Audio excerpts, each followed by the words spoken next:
السلام علیکم دوستو، میں ہوں مدثر امین اور مبشی ٹی وی پر آج ہم ایک نیا سلسلہ فردوس ابلیس شروع کر رہے ہیں۔ حسن بن صبا اور اس کی بہشت کی پر اسرار داستان آپ ملاحظہ کریں گے۔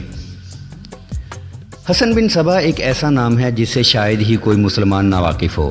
یہ نام ذہن میں آتا ہے تو وہ بہشت جنت ارضی لازماً یاد آتی ہے جو حسن بن صبا نے وادی علموت میں بنائی تھی۔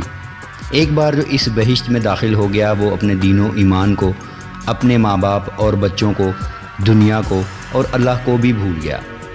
اس نے حسن بن صبا کو اپنا باپ اور اپنا خدا مان لیا۔ حسن بن صبا نے کہا کہ اپنے خنجر سے اپنا پیٹ چاک کر دو، پھر تم ہمیشہ ایسی بہشت میں رہو گے جو اس بہشت سے زیادہ دل نشین اور سحر انگیز ہوگی۔ اس بہشتی نے پلک جھپکتے خنجر نکالا اور اپنا پیٹ چاک کر لیا۔ کسی نے کہا کہ اس محل کی چھت پر چڑھ جاؤ اور اپنے آپ کو سر کے بل زمین پر گراؤ۔ اس شخص نے فوراً حکم کی تعمیل کی اور اتنی بلند چھت سے سر کے بل کود کر جان دے دی۔ یہ تھے حسن بن صبا کے فدائین، جو اپنی جان دینے یا کسی کی جان لینے کو یوں سمجھتے تھے جیسے پانی کا گھونٹ پی لیا۔ تاریخ کو لرزہ براندام کرنے والی اس داستان میں آپ کو ایسے ہی چند ایک واقعات ملیں گے جن کی تاریخ گواہی دیتی ہے۔ اس بہشت کی حقیقت کیا تھی؟ میں نے اس سوال کا جواب اتنی تفصیل سے پیش کیا ہے کہ یہ 2 جلدوں پر پھیل گیا ہے۔ اپنی طرف سے کچھ نہیں لکھا، مورخوں کے بعد مستند تاریخ نویسوں، واقعہ نگاروں، مبصروں کے حوالوں سے بات کی ہے۔ یہ افسانے یا من گھڑت قصے ہیں۔ کسی دانشمند نے بالکل درست کہا ہے کہ حقیقت افسانے سے زیادہ دلچسپ ہوتی ہے۔ اس تاریخی داستان میں ایسی دلچسپیاں ملیں گی جو آپ کو حیرت زدہ بھی کریں گی، آپ کی جذباتی دنیا کو زلزلے جیسے جھٹکوں سے ہلا ڈالیں گی۔ پھر آپ سوچوں میں کھو جائیں گے کہ یہ سب کیسے ہوا۔ یقین نہیں آتا کہ صرف ایک انسان نے لوگوں کے دلوں میں اپنی ایسی عقیدت پیدا کر لی کہ لوگوں نے اپنے ہوش و حواس بھی اس کے حوالے کر دیے اور دنیا سے لا تعلق ہو کر اسی کے ہو کر رہ گئے۔ حیران ہونے والی کوئی بات نہیں۔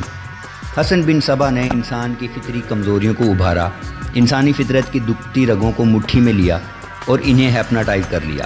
اس دور میں علم نفسیات کا وجود نہیں تھا، آج کی ہپناٹزم سے بھی کوئی واقفیت نہیں رکھتا تھا، لیکن انسان اپنی تمام تر نفسیاتی کمزوریوں کے ساتھ موجود تھا۔ اسے گمراہ کرنے والے اپنی اہلیت کے ساتھ موجود تھے۔ حضرت آدم جو انسانی زندگی کے پہلے انسان تھے، ابلیس کے فریب میں آ کر جنت سے نکالے گئے اور زمین پر پٹکے گئے تھے۔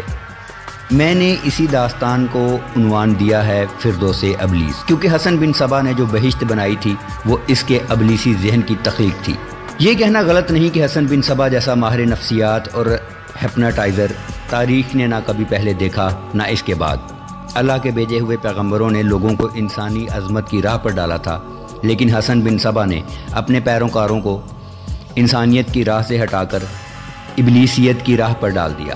اس کی بہشت کی اصل حقیقت حشیش میں پوشیدہ تھی۔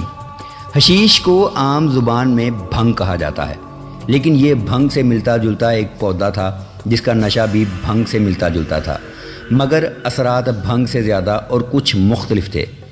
اس سے انسان بڑے ہی حسین تصورات میں دیکھتا اور انہیں حقیقت سمجھتا تھا۔ اس نشے کے ساتھ حسین و جمیل لڑکیاں فردوس ابلیس کو مکمل کر دیتی تھیں۔ ان لڑکیوں کو خصوصی ٹریننگ دی ہوئی تھی۔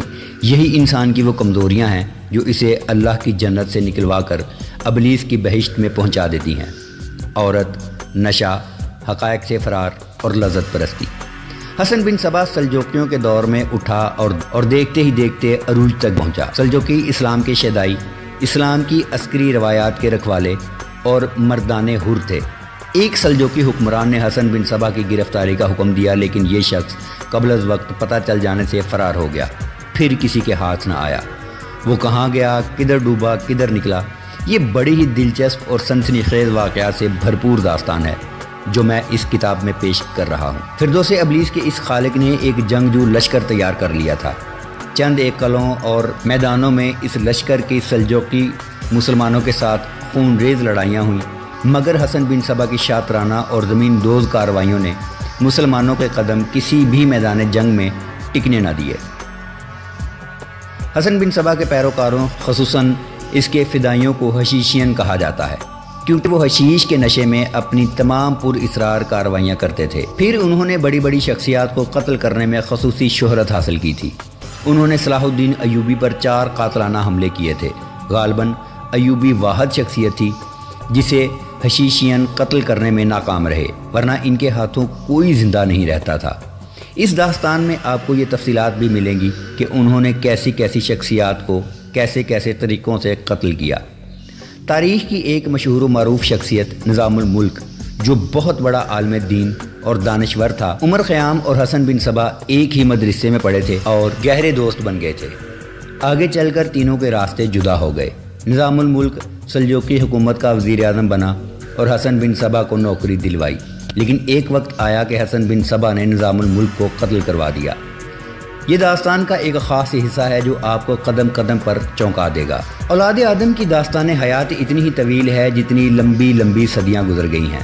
انسان اتنے لمبے اور ایسے کٹھن سفر میں اکیلا نہیں تھا۔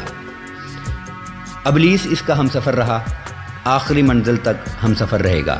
اس کا نتیجہ یہ کہ اولاد آدم کی زندگی کی کہانی جزا و سزا کی داستان بن گئی ہے، مگر عجوبہ یہ کہ انسان اپنی ہی آپ بیتی پر نگاہ ڈالتا ہے تو محو حیرت ہو جاتا ہے، عبرت حاصل نہیں کرتا، شرمسار نہیں ہوتا، بلکہ خود فریبی سے اپنا دل پرچا لیتا ہے اور اس ابلیس کے آگے سجدہ ریز ہو جاتا ہے جس نے اللہ کے اس حکم کی تعمیل سے انکار کر دیا تھا کہ آدم کے آگے سربسجود ہو جا۔ کہانی کوئی بھی ہو، کسی کی بھی ہو، اسی صورت میں دلچسپ، سنسنی خیز، عبرتناک اور خیال افروز بنتی ہے جب اس کہانی کے کردار اللہ والے ہوں، سوائے ایک دو کے جو ابلیس کے پجاری ہوں۔ اگر ابلیس اللہ کا حکم مان لیتا اور آدم کے آگے سجدے میں گر پڑتا تو بات اللہ کی عظمت اور بندوں کی بندگی اور عابد و معبود تک ہی رہ جاتی۔ اللہ نے نیک اور پارسا بندوں سے جنت کا وعدہ کیا ہے۔ ابلیس نے بندوں کو بدی کے راستے پر ڈال کر انہیں دنیا میں جنت دکھا دی ہے، اور یہی ہے وہ ابلیس کی جنت جس نے اولاد آدم کی سوانح حیات میں قوس قزح جیسے رنگ بھرے ہیں۔ یہ الگ بات ہے کہ ابلیس نے اپنے پجاریوں کے لیے جو بھی جنت بنائی اور اسے بڑے ہی دل نشین رنگ دیے، وہ کچھ عرصے بعد صرف ایک رنگ میں روپوش ہو گئی۔ یہ خون کا رنگ تھا۔ شداد عاد حضرت موسیٰ کے دور کے لگ بھگ ایک ملک کا حکمران تھا۔ مورخوں میں اختلاف پایا جاتا ہے کہ صحیح طور پر وہ کس دور کا بادشاہ تھا۔ جب بھی تھا، جہاں بھی تھا، اس میں اختلاف ہو سکتا ہے، لیکن اس حقیقت پر سب مورخ متفق ہیں کہ شداد کے مزاج شاہی میں فرعونیت، اس کا طرز حکومت فرعونوں جیسا تھا۔ رایا کو وہ اس کے بندے نہیں سمجھتا تھا جس نے انہیں پیدا کیا تھا، بلکہ وہ انہیں اپنا غلام اور اپنی ملکیت سمجھتا تھا۔ درندہ صفت بادشاہ تھا۔ مجبور و مقہور رعایا نے جب اس کے آگے سجدے کرنے شروع کیے تو اس نے خدائی کا دعویٰ کر دیا، اور بھوکی ننگی رعایا نے اسے خدا مان لیا۔ وہ معبود بن گیا۔ وہ خدا ہی کیا جس کے پاس جنت نہ ہو۔ شداد نے ایک جنت بنائی جو آج تک باغ ارم کے نام سے مشہور ہے۔ اس میں اس نے جنت کی تمام تر رنگینیاں اور رعنائیاں سمو ڈالی۔ اس جنت میں اس نے حوروں کو بھی لا بسایا۔ یہ حسین اور نوجوان لڑکیاں تھیں۔ شراب کے مٹکے رکھوا دیے گئے اور ابلیس کے تمام تر دل نشین، دل فریب اور سحر انگیز اہتمام کیے گئے۔ جنت مکمل ہو چکی تو شداد اپنی جنت دیکھنے کے لیے گیا، مگر جنت کے صدر دروازے میں قدم رکھا ہی تھا کہ تیورا کر گرا اور مر گیا۔ خدا کو اپنی جنت میں قدم رکھنا بھی نصیب نہ ہوا۔ روایت ہے کہ اللہ بزرگ و برتر نے فرشتہ اجل سے پوچھا، کیا کبھی تجھے کسی جسم سے روح نکالتے وقت افسوس بھی ہوا ہے؟ ہاں اے پروردگار عالم، فرشتہ اجل نے جواب دیا، 2 بار۔ ایک بار ایک جہاز سمندر میں ڈوب گیا تھا۔ مسافروں میں سے صرف ایک ماں زندہ بچی تھی جس کی گود میں 2-3 ماہ کی عمر کا بچہ تھا۔ وہ بچے کو بھی زندہ نکال لائی تھی۔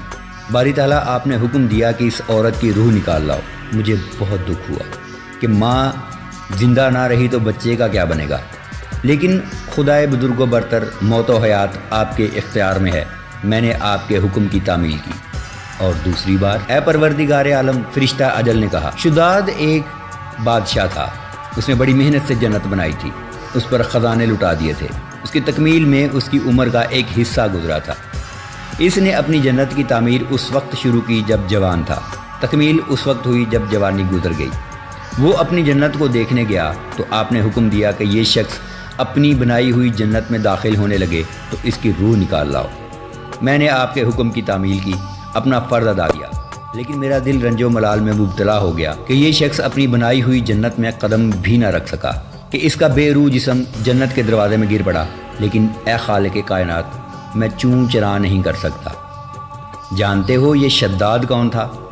باری تعالیٰ نے پوچھا اور خود ہی جواب دیا، یہ وہی بچہ تھا جسے ماں سمندر میں سے زندہ نکال لائی تھی، اور میں نے تجھے کہا تھا کہ اس کی ماں کی روح نکال لاؤ۔ فرشتہ اجل نے رکوع میں جا کر کہا، بے شک آپ ہمیشہ زندہ رہنے والے، زندگی اور موت دینے والے ہیں۔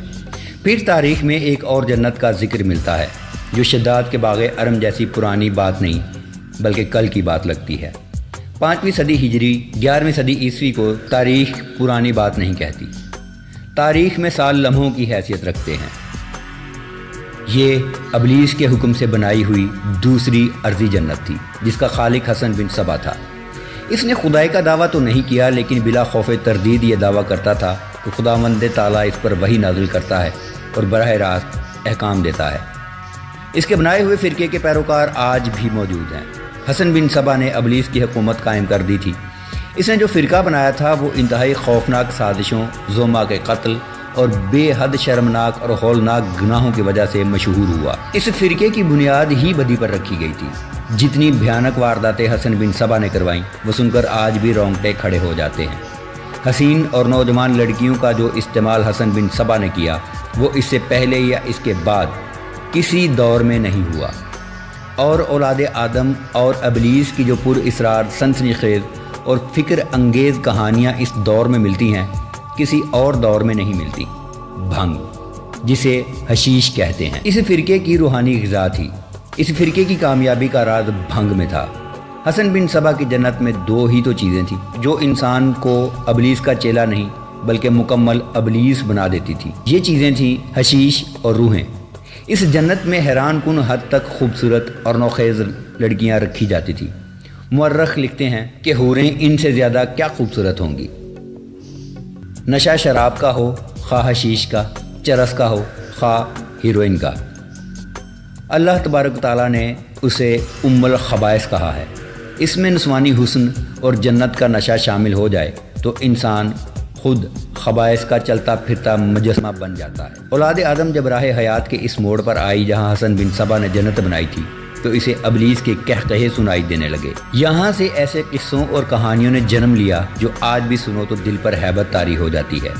کبھی شک ہوتا ہے کہ یہ واقعات صداقت کے پیمانے پر پورے نہیں اترتے، لیکن یہ چھوٹی سے چھوٹی تفصیل تک سچے ہیں۔ اعمال صالح کہانی نہیں بناتے، کہانیاں اعمال بد کی کوکھ سے جنم لیا کرتی ہیں۔ یہ کوئی کہانی نہیں ہوتی کہ ایک انسان نے ایک پیاسے کوے کو پانی پلایا۔ کہانی اس سے بنتی ہے کہ ایک انسان نے ایک انسان کا خون پی لیا۔ پانی کا پیاسا کسی کہانی کا کردار نہیں بنا، کہانی اس انسان سے بنتی ہے جو انسان کے خون کا پیاسا ہو۔ آج میں آپ کے لیے اس دور کی داستانیں لے کر آیا ہوں جو سلجوکیوں کا دور حکومت تھا۔ خلافت بغداد کی چولیں ڈھیلی ہو گئی تھی، اسلام کا پرچم یوں پھڑپھڑا رہا تھا جیسے شمع بجھنے سے پہلے ٹمٹماتی ہے۔ طوائف الملوکی اسلام کی تارو بکھیر رہی تھی۔ اہل صلیب پرچم ستارہ و ہلال کو ہمیشہ کے لیے گرا دینے کو طوفان کی طرح بڑھے آ رہے تھے۔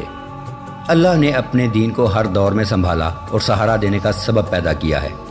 اس پرآشوب دور میں جب خلفاء ہوس اقتدار سے دیوانے ہو کر اپنے فرائض کو بھلا بیٹھے تھے اور مسلمانوں کی عسکری قوت خلفاء کی عدم توجہی اور شاہانہ طرز بود و باش کی وجہ سے کمزور ہوتی چلی جا رہی تھی، اللہ نے سلجوکیوں کو بھیجا۔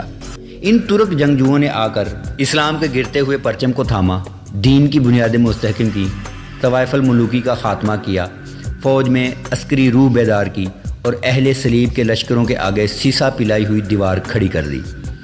اس دور میں فرقہ باطنیہ نے سر اٹھایا اور حسن بن صبا ابلی کے روپ میں سامنے آیا اور جسد اسلام کا کینسر بن گیا۔ حسن بن صبا آیا کہاں سے تھا؟